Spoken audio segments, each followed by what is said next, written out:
Buenos días, hermanos. Este es un culto muy especial y un momento bastante diferente al que tenemos acostumbrados en domingo, pero damos gracias a Dios por la oportunidad de poder compartir su mensaje, su palabra a través de este medio. El mensaje que he preparado para hoy trata del gran escalofrío que nos da el temor. Y quiero basarme en el versículo de Isaías 41:10 que dice, no tengas miedo porque yo estoy contigo. No te desalientes porque yo soy tu Dios. Te daré fuerzas y te ayudaré. Te sostendré con mi mano victoriosa. En este momento, todos estamos experimentando momentos que provocan ansiedad. Algunos tienen miedo, casi se paralizan, ¿no? Otros están histéricos y otros están realmente preocupados. La Biblia nos dice a menudo que no tengamos miedo, pero no siempre es tan simple. Cierto es que el miedo fomenta la precaución, ¿no? Es parte de la vida y revela nuestra necesidad de seguridad. ¿Qué dice la Biblia de cómo superar esto? Y quiero haceros una pregunta. ¿Qué es lo que a ti te da miedo? Puede ser una tarea difícil, como la que enfrentó Moisés cuando Dios le encargó que sacara a su pueblo de Egipto. Esto lo vemos en Éxodo, o la de Josué en Deuteronomio, que también es muy parecida. El mismo Moisés le dice, tú, Josué, tienes que ser fuerte y valiente, pues vas a llevar a este pueblo al territorio que Dios ha prometido dar a sus antepasados. Si tú los harás conquistar ese territorio. Qué tarea tan abrumadora. ¿Te imaginas en puesto de Josué o de Moisés? ¿Te imaginas a ti mismo? Dios mismo será tu guía y te ayudará en todo. Él jamás te abandonará. Echa fuera el miedo y la cobardía. Podrías también tener miedo a lo desconocido. Cuando estás elaborando o participando en un gran proyecto de evangelismo, o te vas en misión con un equipo, como los 12 espías que se encontraron con gigantes, eh, o simplemente puedes tener miedo al futuro. Y nosotros tenemos tendencia a querer asegurar nuestro futuro como si el futuro fuera nuestro, no nos perteneciera. Sin embargo, Jesús dice en Mateo 6:27, nos pregunta, ¿creéis vosotros que por preocuparos viviréis un día más? Tememos la vida y sobre todo tememos la enfermedad. A mí Job me parece tan humano cuando dice, yo he perdido la paz, mis peores temores se han hecho realidad. Lo dice en el capítulo 3. Y es que su ansiedad se había convertido en puro dolor. Lo que más temía se había hecho realidad. ¿Qué os voy a contar yo de la enfermedad? Si la mayor parte de nuestras reuniones de oración, nuestras plegarias, son precisamente clamando por salud y sanidad. ¿Cuál es, hermano o hermana, la enfermedad que te da miedo a ti? El coronavirus, quizá. Puede ser. Soledad. Otro de los factores de temor es tan deseada tener un momentito de soledad. Ay, quiero un momentito que me dejéis sola, por favor. Un ratito. Pero cuando se convierte en una constante, qué aborrecida es la soledad. Pero también es muy peligrosa porque nos puede llevar a la depresión. Necesitamos a gente alrededor nuestra. Dios mismo va a buscar a su siervo que se encuentra solo y le dice, ¿qué estás haciendo aquí, Elías? Tú solo. Eso lo vemos en Primera de Reyes. ¿Cuántas veces te has sentido tú solo o sola? Job se sentía solo en medio de sus amigos y llega a decir, si alguien pudiera quitarme el miedo de sufrir el castigo divino, podría yo hablar sin temor, pero en verdad tengo miedo. Jesús también buscó compañía en sus discípulos. En Mateo 26 lo vemos que les está diciendo, estoy muy triste, siento que me voy a morir. Quedaos aquí conmigo, no durmáis, por favor. ¿No te sientes desamparado a veces o desamparada como el salmista cuando oyes que se cuchichea detrás tuyo? "Ah, ya que este o esta confío en Dios, pues que venga Dios y lo salve y le ayude en esta hora". Eso no lo cuenta el Salmo 22. Hay mucha clase de miedo y hay otros miedos que son más personales, como por ejemplo, ¿cuál va a ser la reacción de un ser querido, de un familiar o de un amigo o incluso de un hermano de la iglesia? Porque son muy, muy cercanos. Y nos preguntamos, ¿cómo se lo digo? ¿Se enfadará? ¿Y si temores? Temores que nos impiden comunicarnos bien o tener una relación real, auténtica. Eso le pasó a Job cuando temía reencontrarse con su hermano Esaú. ¿Cómo lo iba a recibir? ¿Habría guerra? ¿Habría paz? ¿Y tú? ¿También tienes hermanicos que nunca sabes por dónde cogerlos? Yo por mi parte voy a pedirle ayuda a Dios. Él habrá de salvarme, dice el Salmo 55. ¿Qué es lo que te produce escalofríos? Cuando el grupo te intimida, quizá. Mira, qué bonito ejemplo encontramos cuando leemos al profeta Jeremías en su capítulo 1, versículo 7. Dice, pero Dios tocó mis labios y me dijo, no digas que eres muy joven. A partir de ese momento tú hablarás por mí. No tengas miedo porque yo estaré a tu lado y para cuidarte. Pero, por ejemplo, en el caso de Pilato, el temor a las represalias del grupo precisamente fue más fuerte que su sentido de justicia. Y Juan, en su capítulo 19, nos cuenta que Pilato buscó incluso la manera de dejar libre a Jesús.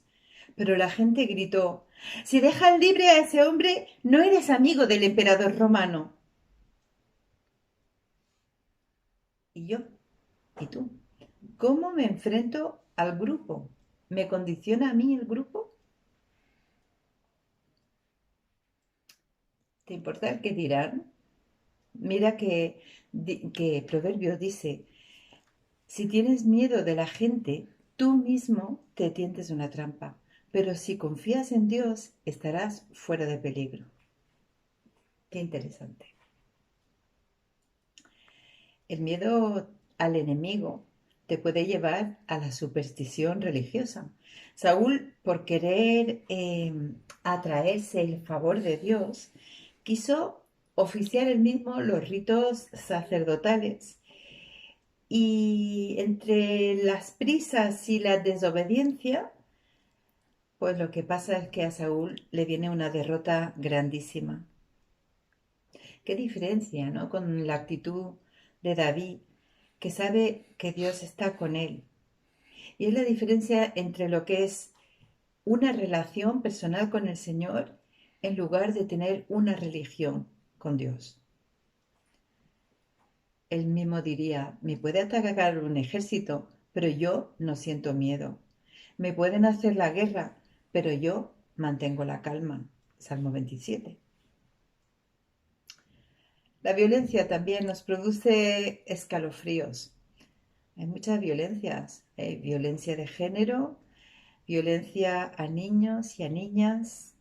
Hay esclavitud humana, gente que vende a otra, que le quita la libertad. Hay maltrato, hay violencia en la calle, hay asesinatos. La violencia a Jesús también estaba profetizada. como si el salmista lo hubiera visto en alguna película. Hicieron un sorteo para ver quién se queda con mi ropa. Dios mío, tú eres mi apoyo, no me dejes. Ven pronto en mi ayuda. Yo sé que entre vosotros hay quien ha sufrido violencia en algún momento, de joven o de adulto, verbal o física incluso. Solo te pido que cortes con el miedo para poder ser libre. El miedo nos aprisiona, nos encarcela. ¿Cómo no temerle, por ejemplo, en otro momento, a los elementos naturales? Abrimos la tele y vemos cataclismos, terremotos, inundaciones, incendios, volcanes. La Biblia nos habla muchísimo de las tormentas. ¿Cómo nos recordará a Jonás, echado al mar en medio de una tormenta para que se apaciguaran las olas?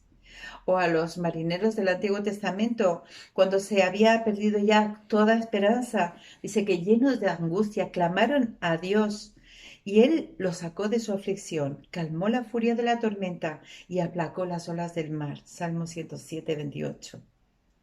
Jesús también en el Nuevo Testamento clama y calma la tormenta con sus discípulos en la barca. Eso lo vemos en Lucas 8. Incluso sabemos que todos los elementos tendrán un papel importante cuando se acerque el fin del mundo. De pequeña, eso me hacía sentir realmente pánico. No quería estar viva para cuando llegara el momento del fin del mundo. Y es que Mateo 20, 24, en su versículo 12, nos dice que la gente será tan mala que la mayoría dejará de amarse.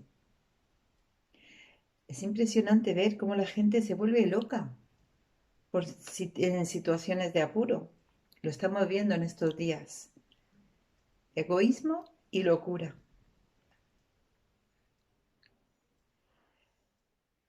De todos los miedos y temores, el más temido e irracional es la muerte.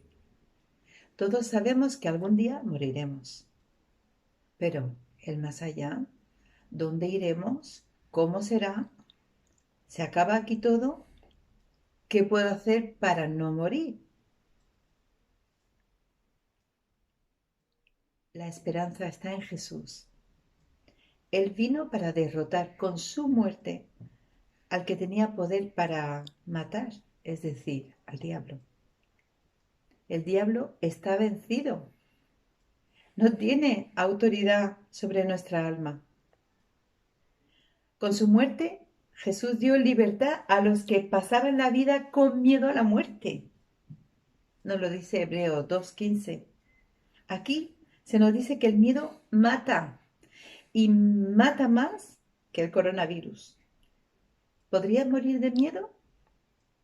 Sí, o de cualquier otra cosa, de verdad. Pero, ¿sabes qué? Mi alma no muere. Aleluya. Porque nuestra vida, nuestra alma y nuestro espíritu pertenecen a Cristo. Mira, el temor te amarga la existencia. El que vive bajo las garras del miedo corre el riesgo de faltar de iniciativa, como el de la parábola de los talentos. Pues no hizo nada y al final perdió todo. Y si quieres sembrar, no te quedes mirando al cielo. Y si quieres cosechar, pues no te quedes eh, mirando al cielo. Eso no lo dice Eclesiastés. Mirad, cuando las mujeres, temblando de miedo, huyeron de la tumba, no se dejaron paralizar. Compartieron la noticia con los discípulos. Esto lo dice Marcos. El escalofrío del miedo te amarga la existencia si te conviertes en cobarde. Y tenemos ejemplos en la palabra. Los discípulos que huyen en el arresto de Jesús fueron cobardes. La negación de Pedro también fue un acto de cobardía. Pero no olvides que un poco de temor te puede salvar la vida. como le pasó a Moisés al huir a Madián, cuando habían matado al egipcio. Se tuvo que escapar por su vida. No olvidemos que el miedo, en su justa medida, eh, es una herramienta de protección, pero en exceso es alienante, o sea, te lleva a la locura. Pierdes la cabeza si dices mentiras y te enredas con ellas. Las mentiras tienen las patas muy cortas y pierdes la cabeza si recurres a los golpes bajos. Fastidiar a otro no es digno de un hijo o de una hija de Dios. Corrompe nuestra integridad y diluye nuestra esencia de cristianos. ¿Sabéis? Del temor a la depresión solo hay un paso. No necesito usar mis palabras porque la Biblia nos da muchísimos ejemplos. Todo es absurdo e inútil. Eclesiastés capítulo 1. En esta vida, dice, nada tiene sentido. Todo es una ilusión. ¿De qué sirve entonces vivir? Entonces el sabio Salomón dice que decidió ver qué bueno, qué de bueno ofrecen los placeres, pero tampoco a esto le encontró sentido. Y concluyó que las diversiones son una locura y que los placeres no sirven para nada.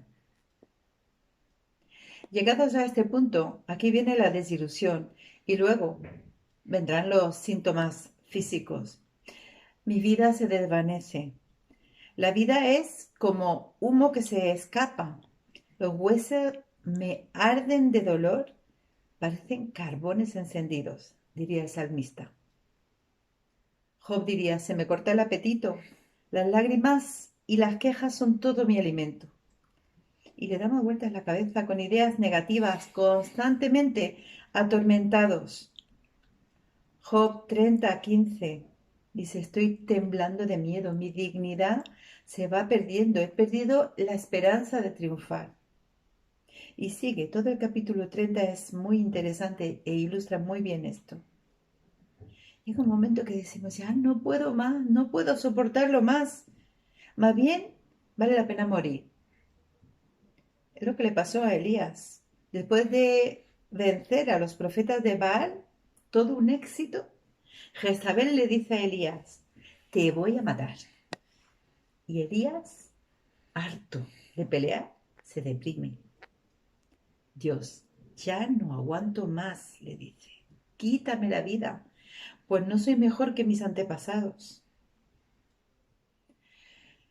Como hijos de Dios, las circunstancias de nuestro mundo y de la sociedad nos pueden hartar muchísimo. Y nos podría pasar como a Jonás también. ¿Sabes que Jonás se enojó muchísimo? ¿Por qué? Porque no le gustó que Dios perdonara a la gente de Nínive. Y yo me pregunto a mí misma, y te pregunto a ti, ¿estás tan harto o harta que ya no quiere predicarle a la gente? ¿No se vayan a salvar?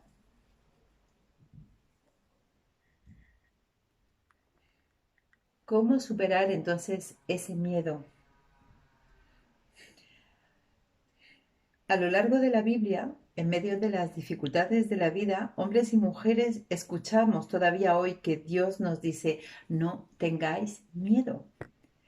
Dios se revela como alguien que venció la muerte. Lo vemos en Mateo 28. Como decíamos antes, cuando las mujeres vieron la tumba vacía, Jesús les salió al encuentro y la saludó y ellas se acercaron y lo abrazaron. Y entonces Jesús les dijo, no tengáis miedo, corred, avisarle a mis discípulos para que vayan a Galilea, allí me verán. Por medio de su muerte y de su victoria sobre la muerte, Dios hace sus hijos. Pablo en Romanos 7 nos lo explica. Dice, pero si Cristo vive en vosotros, el Espíritu vive porque Dios os ha hecho justos, aun cuando el cuerpo está destinado a la muerte por causa del pecado. Y si el Espíritu de aquel que resucitó a Jesús vive en vosotros, el mismo que resucitó a Cristo dará nueva vida a vuestros cuerpos mortales por medio del Espíritu de Dios que vive en vosotros. Esto es Romanos 8, del 10 al 11. Dios elimina toda la culpa. Y realmente qué felices son aquellos a los que Dios perdona. Qué felices somos porque Dios nos ha perdonado. Dios ya se ha olvidado de los pecados que cometimos. Romanos 4, 7. Y Dios tiene planes de felicidad para nosotros. Jeremías 29, 11 dice, pensamientos de paz y no de mal, para daros el fin que esperáis. Además, no nos deja solos. Dice Jesús, dice, yo le pediré a Dios el Padre que os envíe el Espíritu Santo para que siempre ayude y siempre esté con vosotros. Él os enseñará lo que es la verdad. Los que no creen en Dios y solo se preocupan por lo que pasa en este mundo no pueden recibir el Espíritu porque no lo ven ni lo conocen. Pero vosotros sí lo conocéis porque está en vosotros y siempre estará en medio de vosotros. No voy a dejaros solos. Escucha a Dios dándote ánimo. Lo hemos leído al principio, Isaías 41:10. No temas que estoy contigo. No te angusties, que soy tu Dios. Te doy fuerza y voy a ayudarte. Te sostiene mi diestra salvadora. ¿Para qué? Pues para la misión, hermanos. La gran comisión sigue siendo nuestra tarea prioritaria. Dios confía en nosotros y más en caso de alarma como la de ahora. Tienes que llevarles el mensaje.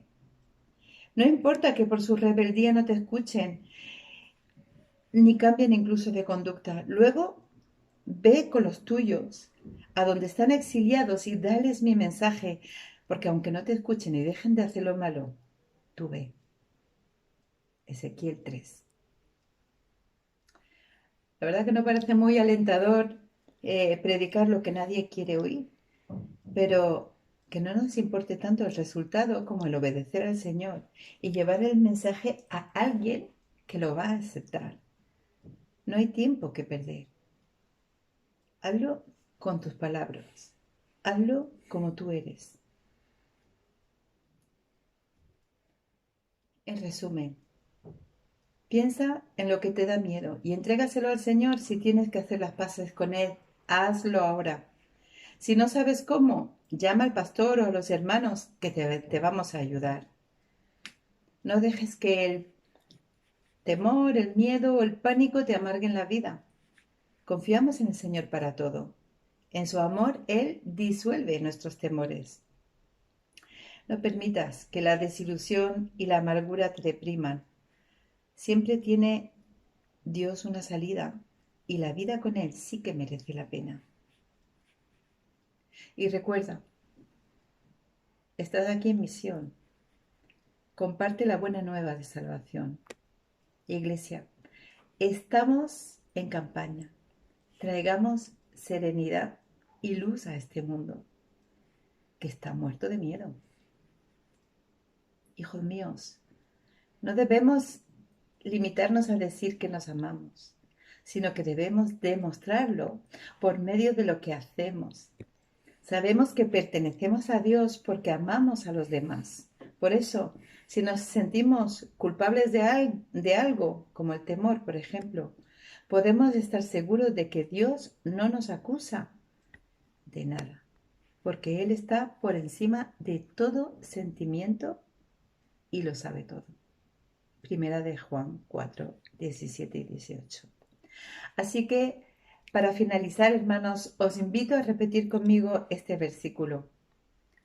Allí donde estás, en tu casa, en tu habitación, en el salón, con tu familia, dilo. Dios está conmigo. No tengo miedo. Nadie puede hacerme daño. Salmo 118, versículo 6. Amén.